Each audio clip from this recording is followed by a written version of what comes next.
Hello, બોલો ને. જયરાજ આહિર બોલું બરોડાથી. નમસ્કાર મિત્રો, તમે સૌ જાણો છો કે માયાભાઈ આહિર અને નવનીતભાઈ કોળી વચ્ચે હમણાં ખૂબ જ વાદ વિવાદ ચાલી રહ્યો છે.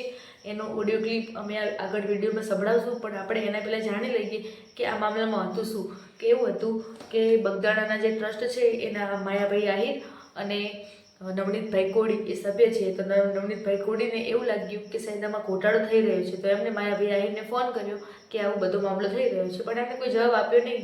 તો બીજા દિવસે જે માયાભાઈનો જે દીકરો છે જયરાજ આહિર, એમનો ફોન આવ્યો અને કીધું કે મારા પપ્પાને તમે કેમ ધમકાવો છો, આમ કરી નાખો તેમ કરી નાખો, અને ખૂબ ધમકી આપે છે.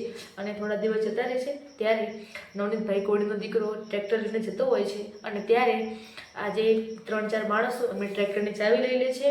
અને પછી એમનો દીકરો જ્યારે એના પપ્પા કે નવનીતભાઈ કોળીને ફોન કરે છે ત્યારે એ પણ આવી જાય છે, અને એમાં 3-4 ફોર વ્હીલર લઈને 4-5 માણસો એમના ઉપર ઢોરમાર માર મારે છે, અને શાયદ મારવાની પણ કોશિશ કરે છે. ત્યારે ઘણો બધો મામલો આગળ વધે છે અને પોલીસ કેસ થાય છે. અને ત્યારે આ મામલામાં જયરાજ આહિરનો હાથ છે એવું આ કહેવામાં આવે છે, પણ એ માનવા તૈયાર નથી કે મારો હાથ આમાં છે જ નહીં. અને તમે જુઓ ઓડિયો ક્લિપ, તમે સાંભળો અને તમને શું લાગે છે, એમના શબ્દો તમે સાંભળો કે એમનો હાથ છે કે નહીં, એ તમે આ ઓડિયો ક્લિપમાં સાંભળો. હલો, બોલો ને. જયરાજ આહિર બોલું બરોડાથી. હા બોલો. મળવું તું ક્યાં છું? બગદાણા કઈ જગ્યાએ? આશ્રમે. હે?